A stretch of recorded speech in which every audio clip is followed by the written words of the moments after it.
Bueno, tenemos aquí un problema de choques. Recordamos que los choques se pueden clasificar en choques elásticos e inelásticos. Recordamos entonces que un choque inelástico, lo que tiene que ocurrir es que tenemos un bloque A, un bloque B, vamos a suponer que chocan de forma frontal en una sola dirección, que correspondería, pues, por ejemplo, con este dibujo con el eje de las X.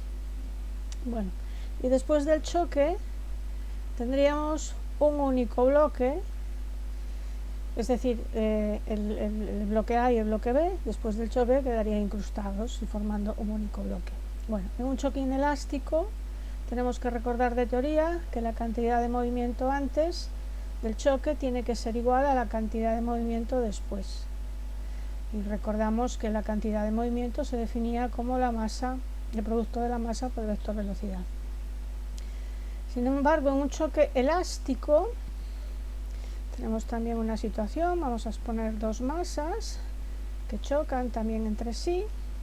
Bueno, y después del choque, pues las masas no quedan incrustadas una con la otra. Las masas vuelven a desplazarse otra vez de forma independiente en las direcciones y sentidos que correspondan.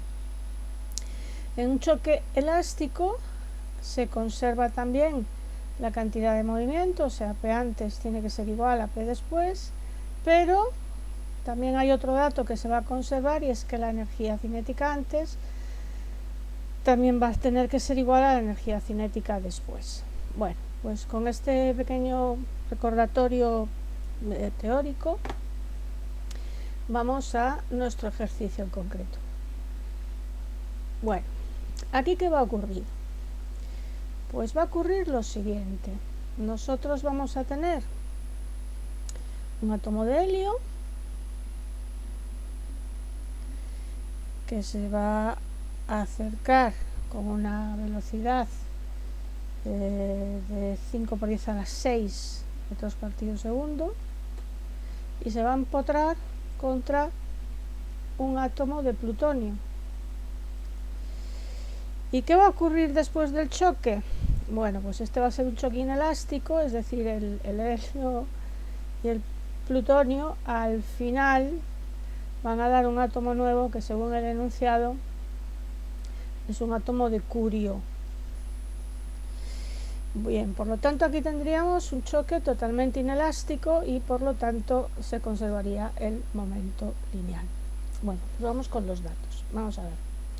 Primero vamos a hablar del helio. Me dicen que la masa del helio es 4,003 unidades de masa atómica. Entonces la tenemos que convertir, nos dan el dato en el enunciado, me dicen que una UMA es igual a 1,66 por 10 elevado a la menos 27 kilos. Por lo tanto, la masa del helio va a ser 6,645 por 10 a la menos 27 kilos. Y la velocidad del helio es 5 por 10 a la 6 metros partido por segundo. Por lo tanto, la cantidad de movimiento del helio, 5 por 10 a la 6, por esa masa, 6,645 por 10 a la menos 27, la P del helio es igual a 3,32 por, bueno, vamos a ponerle más decimales, por 10 elevado a menos 20. Las unidades de cantidad de movimiento serían kilogramo por metro partido segundo. Bien, trabajo de forma escalar porque, como todo este ejercicio se da en una sola dimensión, en una sola dirección, que sería el eje de las X, el eje Y, pues todos estos vectores, su carácter vectorial sería componente Y. Como nos mantenemos siempre con ella, pues puedo trabajar de forma escalar directamente. Bueno, y ahora vamos con el átomo de plutonio. Me dan la masa, también me la dan en unidades de masa atómica, 239,005 unidades de masa atómica, Si hacemos la conversión, igual que la hicimos antes, esto daría 3,97 por 10 elevado a la menos 25, sí, la menos 25 kilogramos. Y la velocidad del plutonio es 0, porque dice que este átomo está en reposo. Bueno, por lo tanto aquí la P del plutonio va a ser 0. Bien, y por lo tanto la P antes del choque sería la suma de la P del helio más la P del plutonio, es decir, nos va a dar 3,3225 por 10 elevado a la menos 20 kilogramos metro partido segundo. Bueno, bien, esto es lo que ocurre antes del choque. Ahí la tenemos. Y ahora vamos a lo que ocurre después del choque. Bien, después del choque lo que tenemos es el átomo de curio,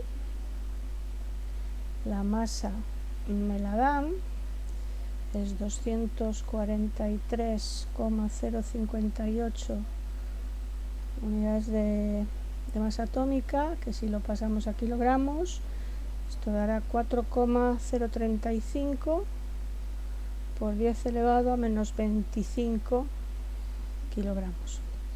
Bueno, y entonces por último, y ahora vamos a ponerlo así un poquito más pequeñito, ¿qué haríamos? Pues como dice la teoría, la cantidad de movimiento antes del choque tiene que ser igual a la cantidad de movimiento después del choque.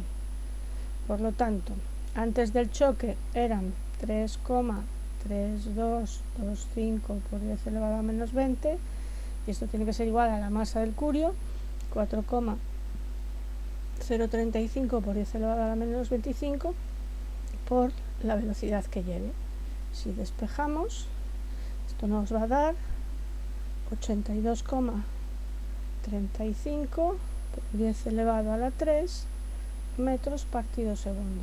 Ahí tenemos la velocidad con la que se va a desplazar el átomo formado por el curio. Bueno, este es un ejercicio, repito, de choques, de un choque totalmente inelástico en una sola dimensión, que son los más fáciles de realizar. En el siguiente vídeo pues intentaremos hacer también un choque, pero en donde ya haya dos dimensiones.